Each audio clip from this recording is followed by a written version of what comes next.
Alright guys, so in this video you're going to see an interview I made with Neil McDevitt. He is also a YouTuber that's putting out content on outbound campaign management, organic client acquisition for agencies, etc. So guys, for today's video we're going to dive deep into a couple of different topics along the lines of, well, outbound principles to actually make sure that your outreach campaigns actually do work, whether or not you should automate your outreach campaigns, plus some tools that you can use for different platforms.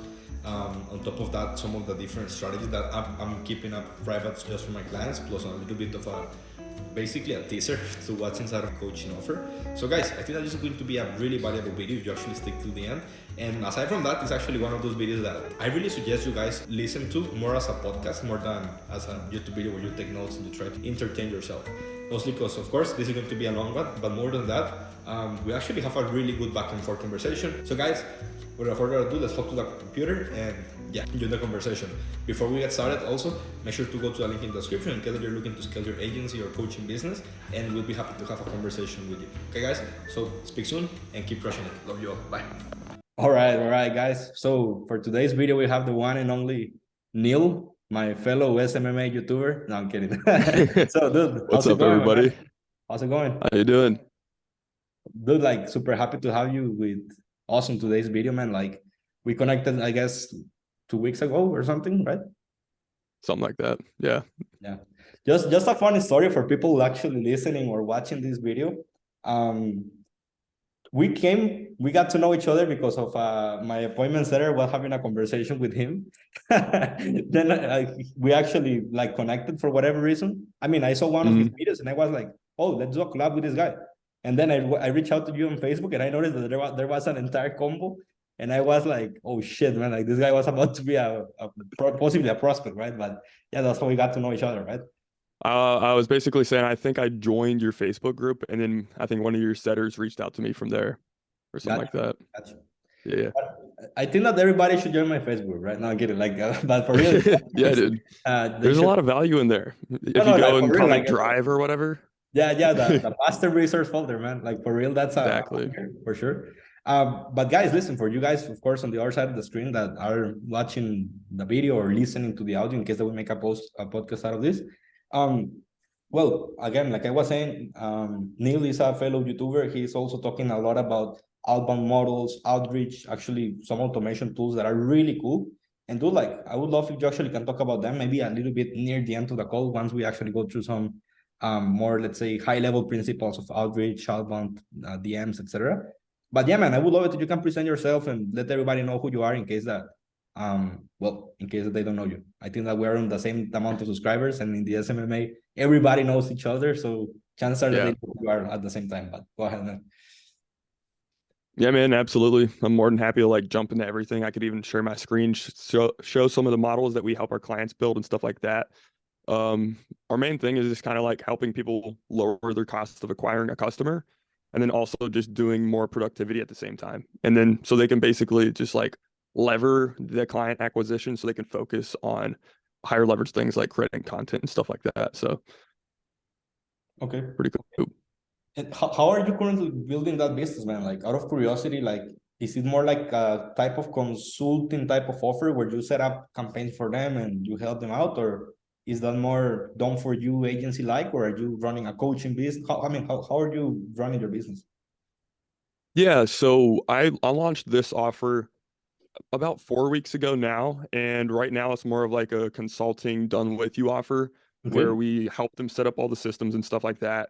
It's kind of DIY on the front end, and then if they have any questions, obviously we help them like have a screen share just like this on a Zoom call, and we basically help them set up all these different automations and infrastructure within their company, right? Okay, cool.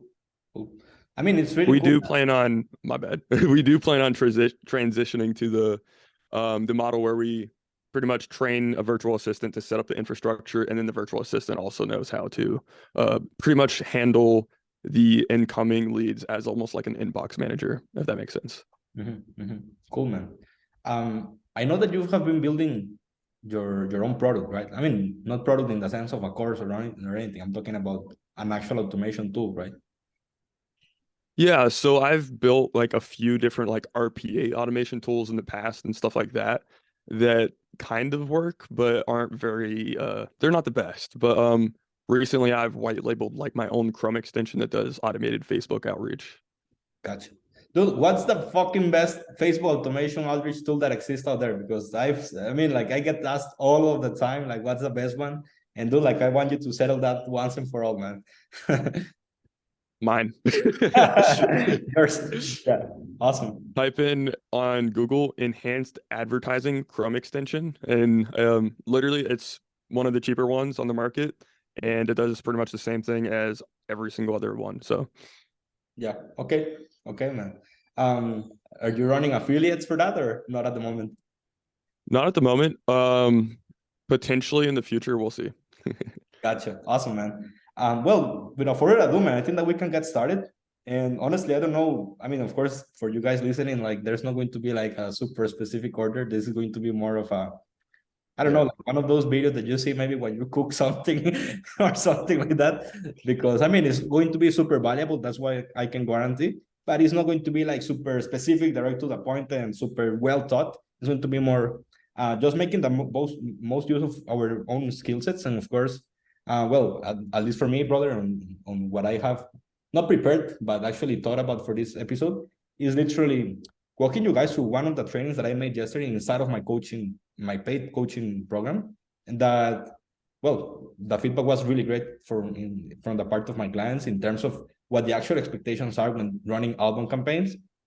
And of course, how to actually optimize systems and fixing bottlenecks in the actual outreach process or the outreach system, right?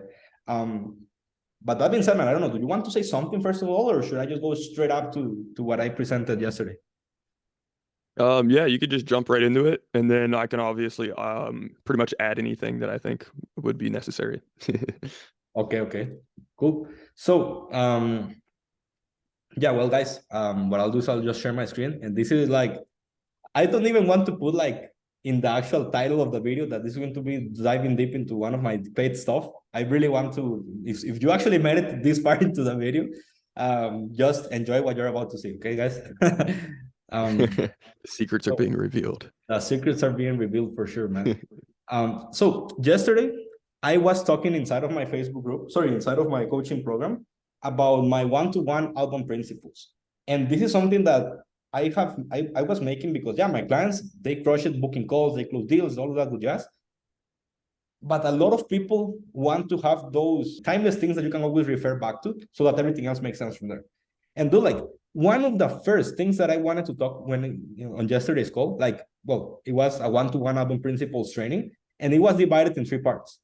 So part 1 was literally about how to get results from outbound campaigns, money math, and understanding the dynamics of running outreach campaigns. Okay, this was the training that I did. Part 2 was understanding sales team efficiency, focus, and overall rationale behind the implementation of outbound models with value-based content. And part 3, which is the one that I actually left for next week, for the next coaching call, was going to be about how to secure high conversion rates from outbound campaigns, book more calls, and make your prospects come ready to buy to your calls. Okay, so of course, it's not like I want to do that, replicate all of the entire explanation that I made for my actual clients. But the main thing that I wanted to basically share with you guys listening this, well, watching this video and listening to this recording, if it was a podcast, is literally that most people are not able to step back, look at the numbers of their business, and actually understand what's happening without losing their mind. AKA, most business owners that are relying on organic outreach models that I suggest you do, like, it's actually the best, most profitable way, if done correctly, to scale a business. Most people just think about, oh man, look at all of the work that is being done, and I'm not having results like I want. And they say, hey, I did 100 outbound DMs. Why am I feeling like shit, right? That's how most people actually see their business, like that, one day at a time. When in reality, of course, like, I don't want to get into the entire rationale, but when in reality, the way you want to approach business building and organic outbound campaigns, aka how you want to tackle your business problems, is, and that's what I was saying yesterday is on the call, is more like a scientist. You want to, instead of being like, oh, all the work that is being done and I'm not having the results I'm wanting, you want to think about, let's see what the bottleneck of my business is. So yeah, instead of just saying, hey, I did 100 outbound DMs and I'm not a millionaire, fuck that. Instead, you got to think about, okay, I'm making 100 outbound DMs. What's happening with my reply rate? Are people actually replying to my messages? assuming that they do, how many people are you actually booking on calls from those replies? And of course, like I don't know if it's possible to see it over here, but we will, of course, we have KPIs at every stage of the journey that allow us to actually go like, okay, from the initial touch point, aka the initial outbound message to a reply, we always want to have 10% minimum conversion rates. Assuming that we have those 10% conversion rates to actually replies, not book calls, but replies, we want to have approximately 10 to 25% conversion rates from positive reply to book call. And then when you start making a math like this, is that you actually understand what it actually takes to run a business. Because you do 100 outbound DMs, 10 positive replies, that typically is 1 to 2 book calls. And then guess what? If you have a 10% closing rate, it's going to take you approximately between 5 to 10 days worth of work to actually close one client. And that's a reality. That's a reality. It's not just, hey, I'm raw dogging outbound DMs and I'm not getting clients. It's more like what's actually happening. So if you actually wanted to have, say, again, assuming you have a 10% closing rate, if you actually wanted to have 10 clients, it would take you 100, 1,000. It will take you 10,000 DMs to get 10 clients. And the reality is that most people don't actually understand the logistics or the actual, I would say, reality of running a business. And again, not only how you do this one day, is how you do this plus more every single day while taking the sales calls, while creating content, while delivering results to your clients. So sustaining the infrastructure that allows you to create this or to actually sustain this level of volume, of course, is, I don't want to say hard because it's not like, and again, for our clients, what we do, and I would love to hear the solution that you have developed for your clients. But the solution that we have for our clients is basically, and that's why the second thing that I wanted to talk about, this is more on the sales team composition, is by actually having focus on the different stages of the outreach campaigns. So for example, we can have BAs or SDRs that they literally, their only work is to raw dog volume to call prospects with the sole purpose of getting replies, period. No answering DMs, no having conversations, no hopping on sales calls. It's just raw dogging the volume. And then you can have one setter focused, again, just on the one replies in the inbox from your outbound campaigns. That way, your appointment setter can focus on the higher leverage type of problems, or sorry, higher leverage type of work that is, for example, managing warm replies, hot replies, and booking them on a call. Plus, following up with people that are warm leads from the previous days. That way, the actual SDRs, so they have to do is just focus on the cold traffic, getting people to a CRM, and following up maybe with cold prospects once per week. That's it. But yeah, man, maybe those are two of the biggest touch points yesterday that I had that coaching call. Not sure, man, like what your thoughts are, or if I just should continue with different, let's say, touch points or how to actually optimize the system. But yeah. Yeah, I think the biggest thing is just like most people do not, they just don't track their numbers, right? Yeah. Yeah. Can you scroll down a little bit to your to that triangle that you had earlier? Which one? Or was it this one? That one, yeah. Okay. So like right there, are your appointment setters like commission only, or are they like virtual assistants that also know how to appointment set? It depends, man. Like, for example, I know that, for example, some other people talk about, I mean, nowadays everybody talks about the same thing, just with different words, right? Like, for example, something that has been going on super hard lately is, for example, calling appointment setters growth consultants or growth specialists or this thing or whatever it may be. But at the end of the day, I literally just call them appointment setters. And realistically, all they have to do is follow, again, a certain type of a script and have the actual skill set to resonate with your warm leads and get them on a call, right? Now, for some people that are really good at that, I suggest that you actually give them a fixed payment plus a commission. Why? Because this, I mean, they already have, I mean, you don't want your labor to be, I mean, if you know about something, you want to get paid for that, right? And of course, like, I know some people say, hey, man, I want to have somebody on a commission basis. But dude, like, most people out there don't even have the lead flow to justify having a setter. Yeah. So the reason why I like this model, well, I mean, like, of course, I'm super biased because it's the model that I created. But the reason why I like this model is because, yeah, the junior SDRs and BDRs, these are actually fixed payments, $300 to $400 per month, okay? Yeah. But you can guarantee, assuming that your foundations are right, your messaging, your angles, all of that good jazz are right, you can guarantee that you're going to have, worst case scenario, 10 positive replies every single day that your appointment setter can have active conversations with. Yeah. Even if you don't have an audience, even if you, I mean, like, thankfully to God, I'm in a position right now that I start to build some momentum from my Twitter, from a little bit from YouTube, a little bit from the Facebook group, etc. So I can have, without really doing that much outreach, some inbound leads that I can justify my setter to. But even for me, like, I rely heavily, literally, on outbound campaigns. Like, actually, I also want to show and do a super deep dive into the KPI tracker in terms of appointments. For example, yesterday, look at this. Look, even today is March 9th. Look at this, guys.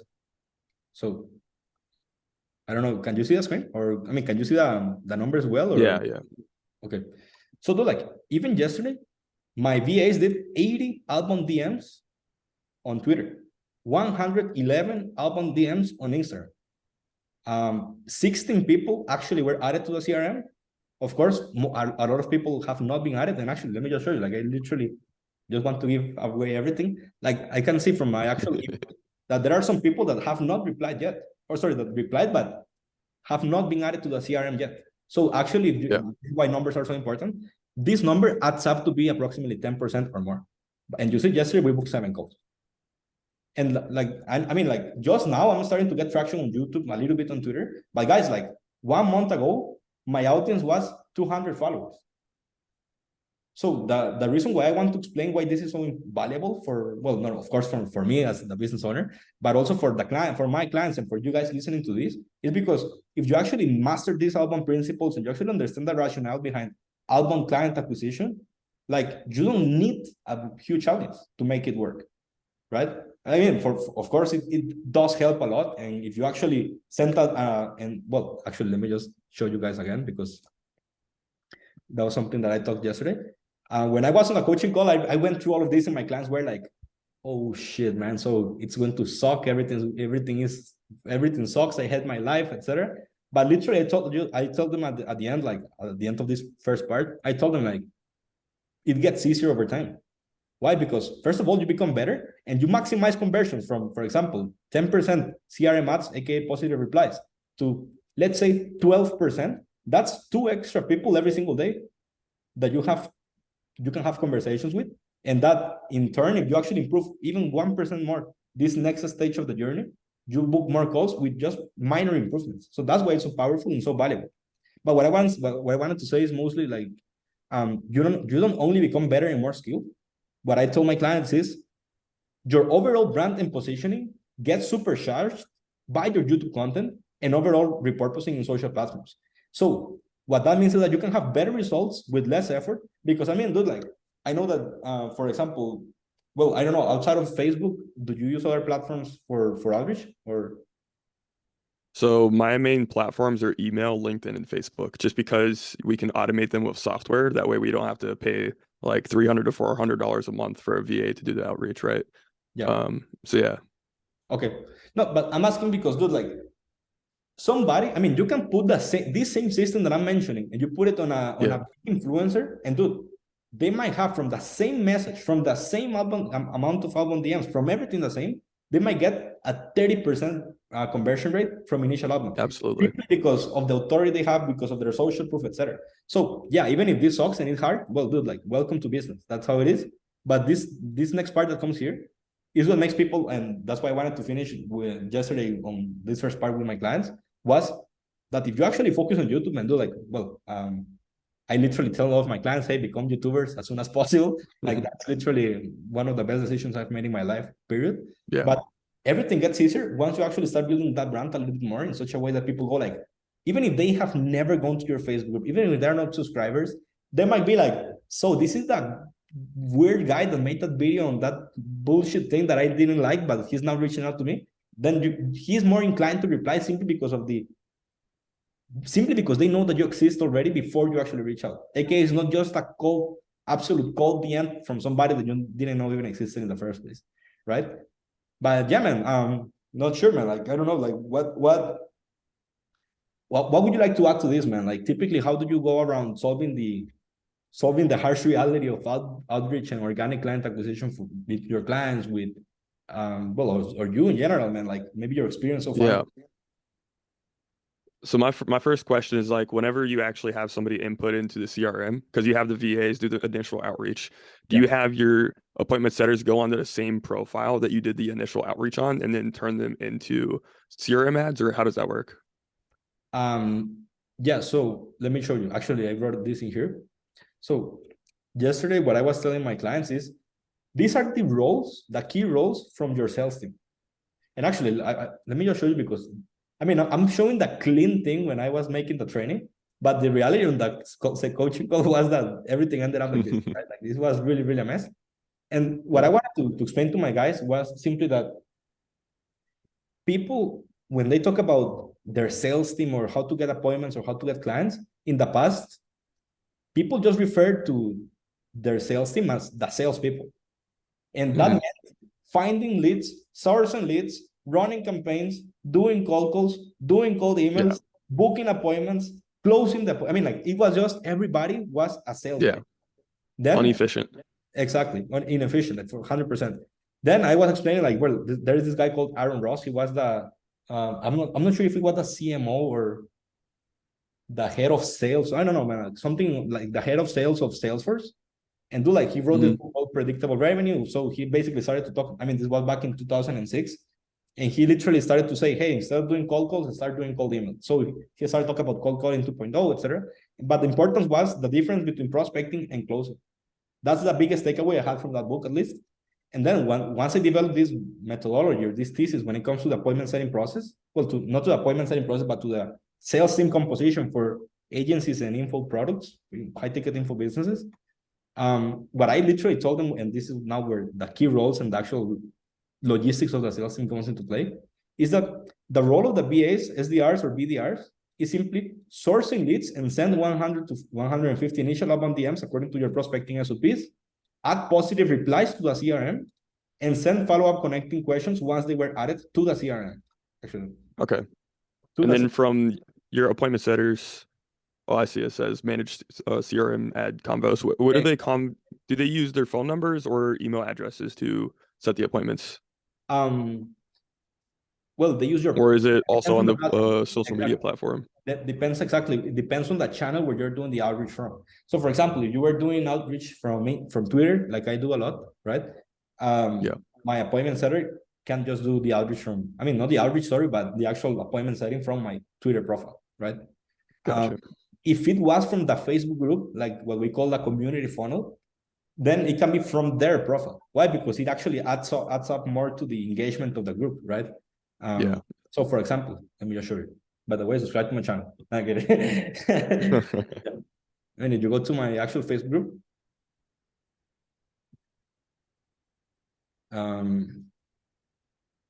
let's see. I have my members. So here I have my appointment setters and some of the admin people inside of my team. Actually, what the people that I don't have here is my closer. My closer is David. He's a rock star. I love him, dude. Like, David, you're watching this, I love you. But I mean, like Mauricio, Aaron, Nick, etc. These are the people that help me whenever somebody reaches out. I mean, for people that are really red hot leads inside of the group, they might come and they start a conversation from there, and they just add up more to the authority, to my authority inside of the group. Why? Because of course it's not like, I mean, it's not like I'm somebody a random dude. Like, I mean, like I'm just the most common guy, typical Joe that you see on the streets. I'm just like that. But once somebody books a call and they become a client, they're just looking forward to actually get to know me. It's not because I'm famous or anything like that. It's just because that's the sensation that you get from following the system if you're doing it right. Like you see some videos in YouTube, and then you join the group, you reach somebody of your team reach out and say, hey, Neil asked me, for example, if you was your group, be like, hey, Neil asked me to reach out and give you this resource. By the way, what is it that you do exactly so that we can help? Maybe they book a call. Then you send it to your closer. They go like, dude, like I want to meet this guy, Neil. When am I meeting, right? That's like the inspiration that you get from following a community funnel system, right? But I mean, I don't remember what the question was, to be honest.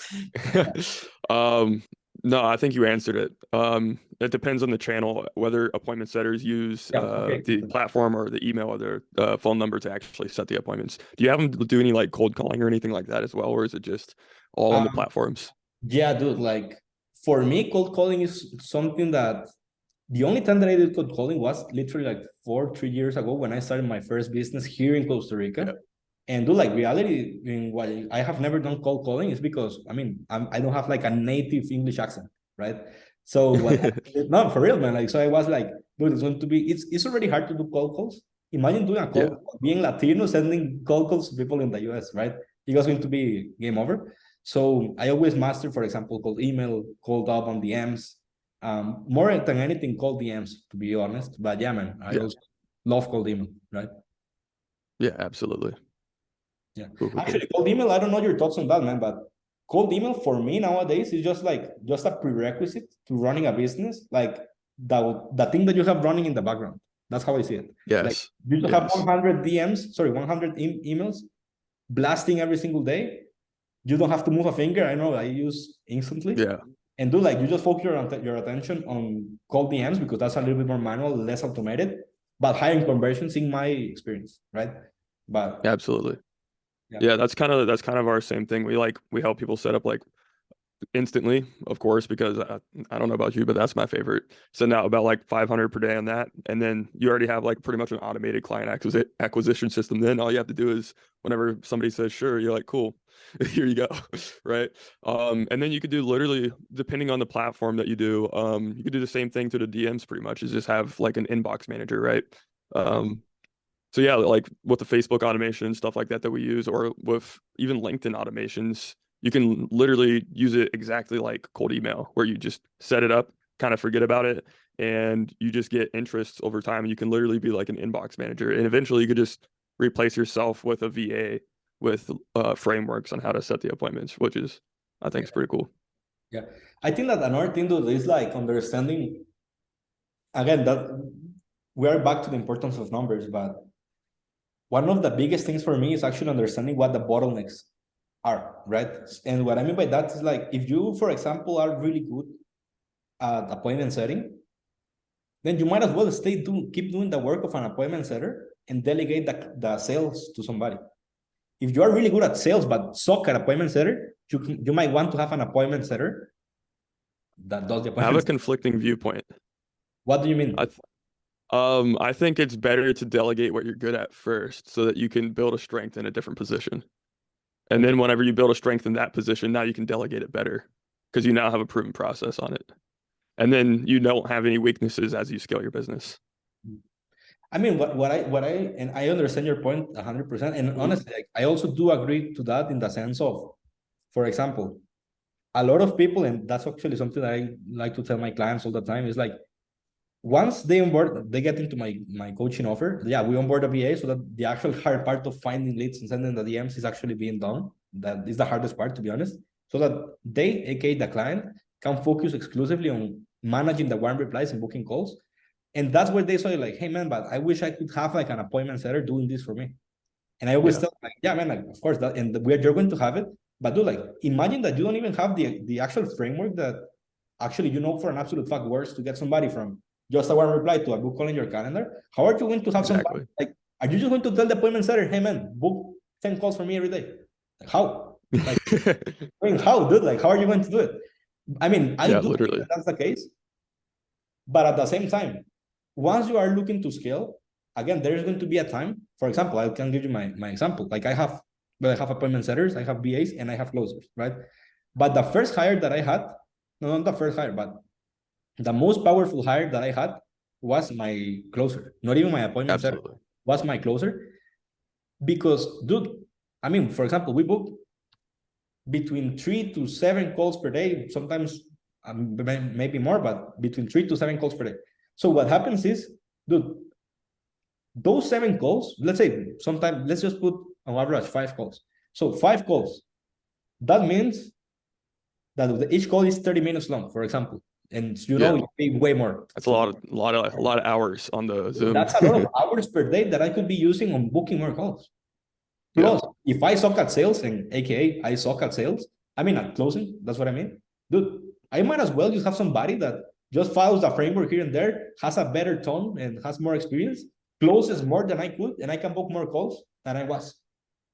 Yeah, absolutely. That's the rationale behind me, for example, deciding like, hey, that's why I wanted to have, first of all, a closer that can do that for me. And then I can just focus on booking more and more calls. Since that's what I mean, outside of course, delivering, building, creating content, all of that good jazz, that is, of course, part of you being the founder. Like when your brand depends a lot on, when your business depends a lot on the brand of the person running the business, like that's something that you gotta do. I mean, for me at least, I was like, dude, I'm losing my time if I am not doing appointments. That's it. Yeah, Because I I'm a got you. savage, man. I'm a savage. I get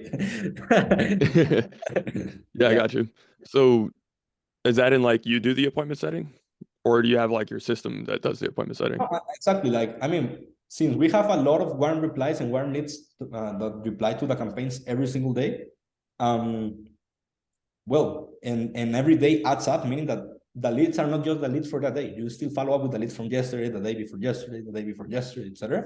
Yeah, I do have another setter that is like the one that runs from the one that runs my social channels like Instagram, Twitter, LinkedIn. I mean, honestly, it's just Instagram and Twitter, and I do appointment setting for Facebook, so like from got you. Facebook personal profile, sometimes the group, but yeah, that's how we typically go about it.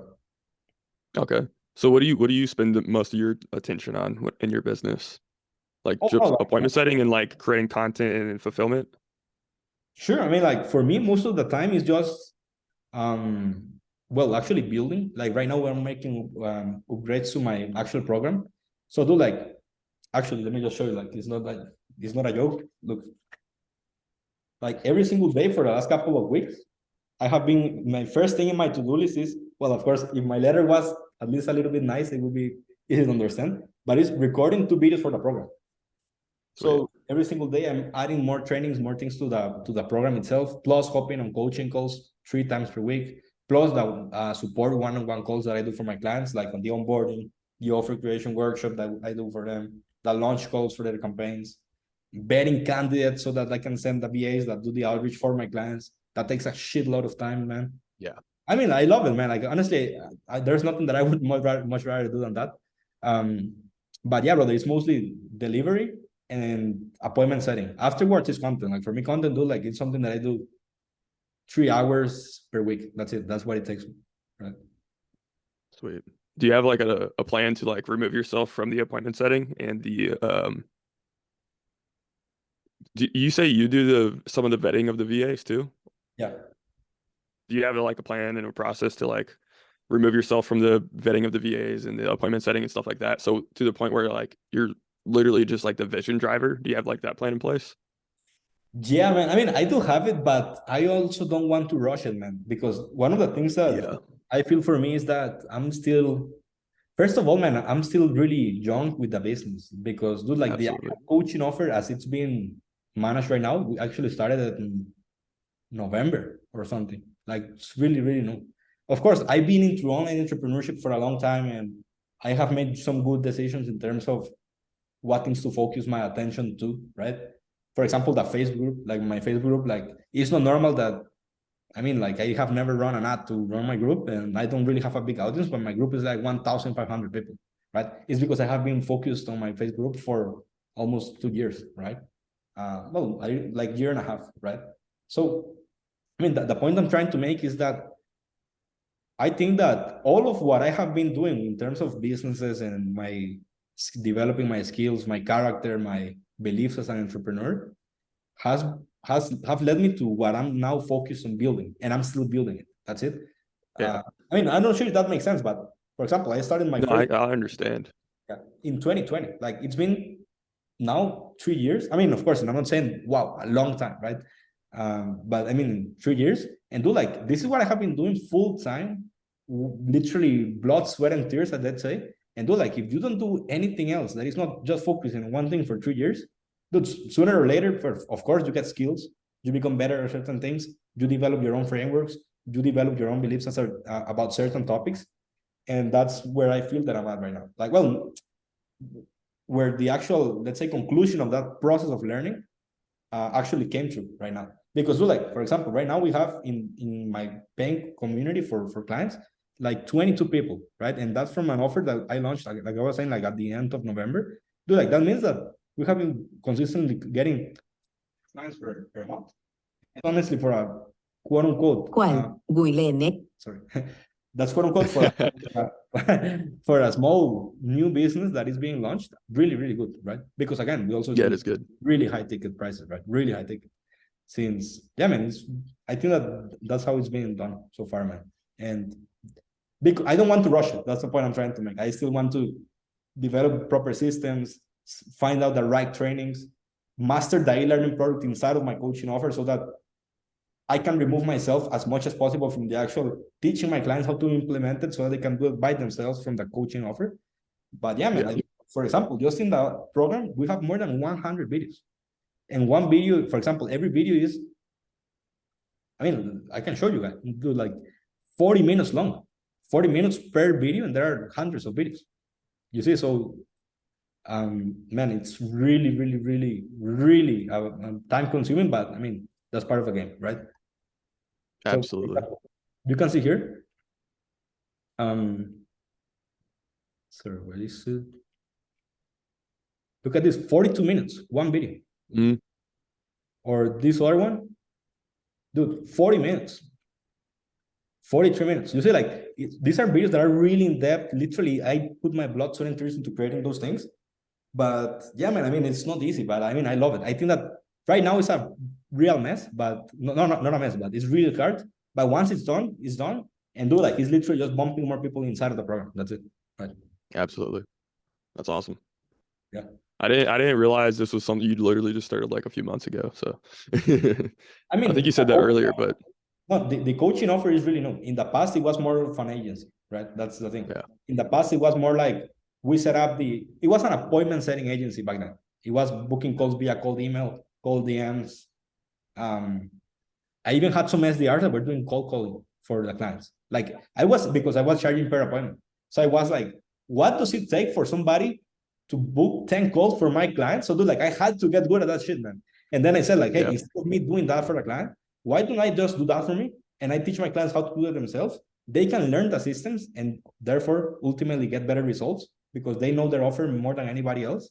And I just focus on setting up the campaigns, giving them the talent they need in order to actually do the volume that is required, plus consulting them on how to best align their offer to the messaging that is going to convert, plus how to create the right type of content, plus all of that with just that the actual training and support that coaching does that no other business model have, right? So Absolutely. yeah, man, like that's like, wow, man, like that's a summary of my story, man. But I would like to hear about you, brother. Like, how about you why did you start a YouTube channel in the first place, for example? The YouTube channel I started about 4 weeks ago, I think. I posted a few videos. The first two weren't that good, and then I had like one that kind of popped off a little bit. Nothing crazy. It was like, I think it's at like 3,500 views or something like that right now. It was about short form content, which is very trending, so that's probably why it popped off. But yeah, basically just wanted to just try out the YouTube game and see what the inbound is really like on it, and it's pretty sweet, I would say. But yeah, I started my agency. In the agency space itself, I think I started about like 5 months ago. I've been in the online business space for a bit over a year. But for the actual like my own agency, I started about 5 months ago, and then I really just figured out how to pretty much get calls very consistently using automation instead of just like doing manual prospecting or even using VAs. We got to the point where we were booking like 6 calls a day just from like outbound automations and stuff like that. And it was pretty sweet. And then from there I was like, well, I'm pretty good at this. Why don't I just do this for like other companies? So I started like a B2B lead gen agency for like other marketing agencies. And I even had some accounting firms and stuff like that who had like CFO services that I was helping them get sales for. And then I was like, well, this isn't the most scalable business model, you know? So I want to do Was that like via transition. cold email or via everything? Like, how was it? So I've had clients in the past where we did cold email, we had our Facebook automation going out for them, and we did LinkedIn all at the same time, and we would like give them a whole bunch of meetings. And then that was honest. Obviously, that was a nightmare. You can only have like a few of those clients, and it gets very complex. Let me tell you something, man. Just so that you have an idea of how bad my sleep was at that point of my business, dude. Like, there was a time where I had 11 active clients on a done for you appointment setting offer. And dude, Yeah. these are not, I don't know, like coaches. These were IT staff recruitment tech companies, dude. Like, fuck, man, like that was heavy, man. Yeah, I know. I haven't quite had 11 for my B2B lead gen, but I've had quite a few in it. Whenever you start to add like multiple delivery methods like email, LinkedIn, and Facebook, that one client just requires so much attention. And yeah, glad to be switching out of that model. Like every client is running a business. Like one Literally. client that you have for a done for you lead generation business literally means you have to get clients for that business. What's the difference between that and you running your own business? Nothing. Every client is running a business. So like it's, of course, man, like you want to specialize in one thing, just have a process to recurrently do the same thing for the client, etc. But dude, it's better. At least one of the things that I have been also telling my clients for people that, because I don't know about you, man, but I'm also, it's not like I'm big on Twitter, but I have been focusing a lot on Twitter lately. And dude, like the shiniest thing out there is cold email lead generation agencies. Everybody nowadays, plus their grandma. So, sorry. Yes, because my VA is just making something. Sorry. Everybody and their grandmas is starting a cold email lead generation agency on Twitter, man. Everybody, literally. I talked with somebody and it's like, hey man, I'm running a cold email lead generation agency for marketing agencies. That's how they go, right? Yeah. I mean, it's not a bad option, honestly, especially whenever you're first getting started. I always think it's better than starting like an SMMA where you're doing like Facebook ads for something else. Because now you're figuring out cold email and now you have to figure out Facebook ads. But once you figure out cold email, you already know how to do it. So might as well just plug that into another company. 100%, man. Actually, I'm not saying that the model itself doesn't work or that it doesn't, or that it's something like that. All I'm saying is that everybody goes to the same people that talk them the business opportunity model. For example, and again, nothing wrong against these guys. These guys are people that I love. Some of them I know personally, and I love them, like Levy, Wizard, all of these good guys that I love them, man. Like, I mean, you should follow them. They're great. But dude, if you sell them a $99 course on how to start a cold email lead generation agency, you give them the scripts they need to use or the templates they need to use, and you give them the database and the leads, dude, guess what's going to happen? It's saturated like that. Dude, not only saturated, but literally you don't know anything. Like all you know is how to set up a cold email. Yeah, I mean, like maybe it would be a good start to simply sell a course on how to set up your cold email campaigns so that you can run a lead generation agency. But not how to start a cold email lead generation agency and just say, hey, sell to this market, sell this offer. This is how you want to reach out. You see, they like just package it up, hand it over to them. Now there's like 100 different people with the same exact thing. Exactly, man. Exactly. So that's the problem that I see with I mean, dude, just so you know, like it's not like I see that as a problem. What I'm trying to say is that everybody goes to that model because of how sweet it feels from the outside. But once you have one client, you realize, dude, this sucks. That's what I'm trying to say. This sucks. It's not, hey, book 10 calls per month and you get paid $2,000, right? It goes beyond that. So it's better to find simply another industry or another service line or another revenue or payment type of option where maybe you don't have to do the entire work for them. Maybe what you can do is like something similar to what you were saying before. You craft the angles, you grab them the first round of leads, and then you coach them on how they can run the campaigns themselves. And you can just charge a small container and you constantly feed with new leads, for example. That's exactly what we're doing pretty much. Yeah, that's way better, man. Way more scalable, easier, and do like you're always the go-to authority for your clients because your clients go like, oh man, the first campaign was great, but why I'm not getting good results with the same let's say campaigns that I'm running. And then you can consult them on different things that they might start to do. Like they might be like, hey, why don't we start adding cold calling to the equation? Or why don't we do on top of this LinkedIn, right? So absolutely. Something like that, man. That's what I'm trying to say. Like thinking outside of the box, man. That's another thing that I feel that a lot of people are lacking when it comes to building businesses. Like they just see, you know, like monkey see, monkey do, an offer, voice. Like that's another thing. Like something that, I mean, I know that I'm rambling a lot about different topics, but another thing that has been life changing for me and that is actually really hard. That's actually my biggest struggle right now, is how to actually find your own voice, of course, as a creator, but most importantly, as a business owner that does content. Because dude, like, it's easy to, I mean, for example, again, I can give most of the examples that I'm giving come from Twitter, because that's where I spend most of my time on. But dude, like, people, beginners that are interested in entrepreneurship, they might join Utopia, that thing from e-commerce, Wheels of E-commerce, or certain coaching programs from these big guys from Twitter. And they'll have like that batch of, hey man, I am documenting my journey. That's how they get, I'm documenting my journey. And that's how they go around creating content. When in reality, dude, like, all they do is recycle the same content that everybody has seen nowadays. But of course, because they are in that small bubble, everybody likes that content, and therefore they like the content and they engage. But it's literally like everybody has 500 followers, and the 500 followers are literally the same people between them. So there's not really like an audience building. There is no particularities of you as a creator, of you as a business owner. And dude, like, for me, the biggest struggle is literally, not only for me, but also because I'm trying to make this for my clients. How can I teach them to replicate this? Is how is it possible for you to find that voice? Like, that little thing that makes people go like, oh man, I was waiting for a video of Enrique to simply to hear his weird accent. You see, like, those type of things, and actually make people fall in love with you. That's what I'm trying to say. Yeah, not the weird accent. Yeah, exactly, man. But I mean, that's for me at least the thing. And the only solution that I have come across with is simply, you gotta start, and you just put enough reps in such a way that ultimately you develop your own frameworks. And that's something that just till now I'm able to do. For example, I'm talking about micro VSLs, or foundational and situational VSLs, community funnels, and one-to-many client acquisition, different from one-to-one outbound model. You see, like, I'm not bringing something super to a table, but it's like my own jargon that people that follow me go like, oh yeah, community funnels. Oh yeah, situational VSLs. Oh yeah, micro VSLs. Instead of a main VSL on the page, right? Where I'm kind of transitioning to is, I mean, honestly, a lot of this stems from Alex Hormozi's $100 million offers. Like, done with you is not enough, and done for you is not enough. You need like a combination. You know what I mean?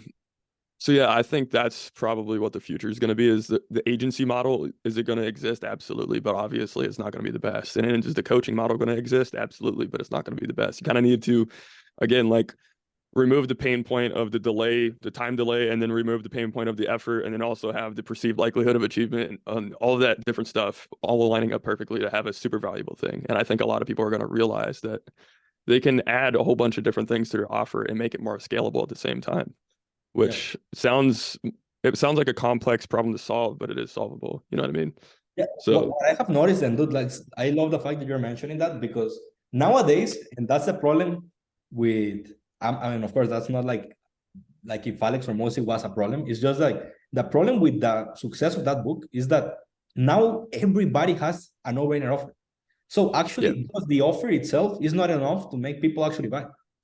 That's actually why one of the theses that I have been developing when it comes to actually solving the client acquisition problem, regardless of the offer. Of course, not like the offer doesn't matter. Of course, it's super important, but it's like what matters more than the offer is the messaging.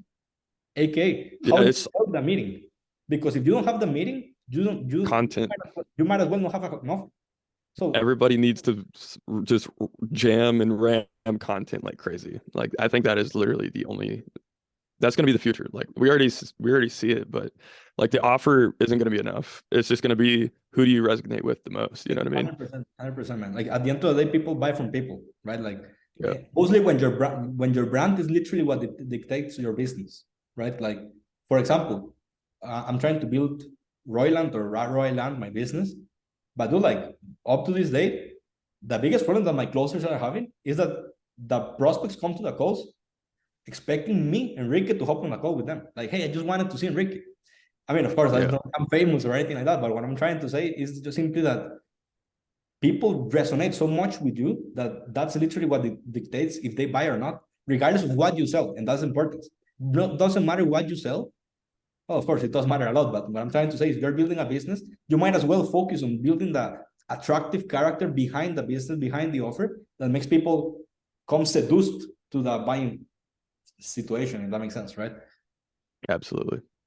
Yeah, dude, like I would love to hear about, because I don't know how long we have been talking, like maybe Some 1 conversation. hour That's for already sure. or something. But I would love to hear your thoughts on the automations and tools, etc. Because even for me, man, I would love to know more about that. Yeah, absolutely. So, my goal is always to make things more effective, more efficient, and cheaper, right? And then also, if we can just like, because humans, let's be honest, we kind of suck. Humans aren't very good at things. I mean, obviously, some are. You can become skilled at things, but if we have like automation or software to do something, it almost never fails. Like, does it mess up sometimes and you have to adjust it or fix it and manage it sometimes? Maybe, but it can work while we sleep, and it does the same exact thing perfectly over and over and over and over. So if we can kind of like create a mechanism, and just like you track the output of your VAs, you can track the output and everything like that of a machine. And a machine is a bit more precise than a human. So if we can create a machine that has a whole bunch of data and a whole bunch of automations doing the exact same thing, we can almost fine tune it to become perfect. So what I'm trying to work on right now is basically we're using the software and the automation currently, but we are currently using an appointment setter to turn the interested people from the outbound messages that we automate with the software. We're using an appointment setter to convert them into sales. But eventually, I actually have my brother working on this a little bit. I want to use AI, obviously. That would be the future, right? So he's looking into the Chat GPT API and stuff like that that could integrate into a software that would be incentivized to get interested prospects into a sales call. That way we can just remove the human from the equation altogether, which would be a hard problem to solve, but if solved, it would be very, very, very, very fruitful. So that's like my main point right now that I'm trying to focus on. But besides that, what we currently do is we pretty much guarantee to lower people's cost of acquiring a customer. I don't know if I said that right. I'm gonna say it again. We guarantee to lower people's cost of acquiring a customer. I think I just said that. But yeah, then we basically our guarantee is we set up these automations, and if you don't get at least a call a day within 90 days of setting them up, you get all your money back, right? And then it's just done by software, and we teach you how to set the appointments, and we can even train the setter and place them in your company to set the appointments for you. So that's kind of like what we do. If that makes sense. Okay. Gotcha. Dude, like out of curiosity, like I know that you are having that Facebook automation tool, but are you using different tools for every platform, or how is that? What platforms do you specialize on the most? So I think our main specialty is creating what I like to call like ghost appointment setters, which is basically like fake profiles, right? So in the future, imagine a future where we have a whole bunch of employees, but they're artificial. They're AI, because we can create AI videos, AI images. So there's a girl named Selena, whatever, or Sarah, whatever, and she's selling as a real human, just like I'm talking on the screen. You can see the video, and she's selling exactly what you want her to sell. You can't tell if she's a real human or a piece of or technology, right? And she's literally a profile on LinkedIn or on Facebook, on Instagram, or on YouTube, and she's literally an employee for your company that costs $20 a month. And then you have software that's automated doing the outreach from that profile. People see the content on the profile, it's valuable, and this person's not even real. And what happens is we have the AI, or at this point, we have an appointment setter that converts the interested people from the outreach that we automate into sales calls. So in the future, we're going to have pretty much AI employees, fake employees that can bring in sales calls for pennies on the dollar, like super, super small amounts. And right now, I know like what you do and everything like that is like the virtual assistant and then the appointment setter, but I think in the near future that's going to be completely replaced by technology and just artificial intelligence. So that's what I'm trying to break into. Yeah, like trying to be a protagonist in the new era, if that makes sense, right? I know that sounds like you were a superhero or something, right? But like no, but for real, like trying to optimize for the new wave of changes. And dude, like I 100% agree with you, man. That's going to be the future. And without me, because I love my BAs, like my BAs are solid rock stars. Like I have one BA, for example, that does cranks like 200 DMs per day. I don't know how he does it. Like he's an A player, And I think that I will forever keep him just because he's such an A player in some way, shape, or form inside of my business. Yeah, he's definitely, there's always going to be jobs for them, but like, For sure, it just might not be those things. realistically, if I found a SaaS that could 100% of the time hit their quota, regardless of how they feel, or regardless of what time is it, or regardless of what the fans, or I mean, like, you know, like being logged out of Instagram because the certain amount of messages were sent, do like I wouldn't think twice, and I would have that SaaS for sure. It's just that building the, I mean, how can I explain this? If you actually start to have one, I mean, at least that's in my opinion, if you start having one platform that you need to manage per platform, like one SaaS for Facebook, one SaaS for Instagram, one SaaS for LinkedIn, one SaaS for Twitter, one SaaS for coding, do like I would much rather just have one VA that does the work, and I know them, teach them how it's done, and that's it. And the appointment setter is just like an inbox manager for now, right? But yeah, the future is that having one SaaS, centralized SaaS, one software, one app. That would be the dream. Dude, like I told you that the other day that we connected, like if I found that thing, I would literally do like even for a 1% share of whatever profit that shit makes, I would put all my money in that, man. Because I think that that's literally that's the future. If that existed, that's the future, right? And I think it will soon. It is a complicated problem to solve because social media platforms are very strict. Yeah. But where was I gonna go with that? I don't know. Continue. But dude, like sometimes I of course, and dude, like I'm not an engineer. I'm not a. I mean, I don't know anything about you. The other day we're talking about APIs and that shit. I don't even know what that fucking thing is, man. Like I don't know anything, man. But if there's one thing that I know, well, if there's one thing that I believe to be true that might not be, is that why is it hard that I can build like a lead list on Google Sheets, and maybe I just keep everything open and I just leave the screen there, and just have like automations or whatever it might be, so that you can grab the contact link, open that tab, and send a message to that contact link. Yeah. That's it. So like that's literally all that. Yeah. I've created something that did exactly that, where I had a spreadsheet that had like the contact links and like the profile links. And then I had like the other spreadsheet that had the message I want to send. And it would kind of like, it would click on the link, and then it would get the message and pretty much input it, and then click send, and then it would exit out, click on the next link, right? It would do that exact thing, but then they still have the same exact limits that limit you and stuff like that. And then they changed their UI in the platform, a whole bunch of different things. They limit your account because, I mean, if you're opening a browser and then closing a browser and then sending a message, that's suspicious to them, you know? So they tend to limit those things very quickly. But I have a question because it doesn't matter. I mean, I don't have a problem with you still needing to hit a certain amount of quota only. Like, even if it's just 50 messages for sure on that round of automations, I think that would still be cheaper and better than having a full-on BA. Yeah. That's exactly like the Facebook extension. Yeah, I mean, like, I know for Facebook, but what I'm trying to say is why would it be so hard to, for example, not even set? I could do that for Twitter. And Twitter could work. You just have to use Twitter Blue, I think it's called. Yeah, but I mean, like, because it's also important to think about the turnarounds to the problems, because the problem might not be just to build the app. The problem could literally be how you can set up one automation that works regardless on the platform.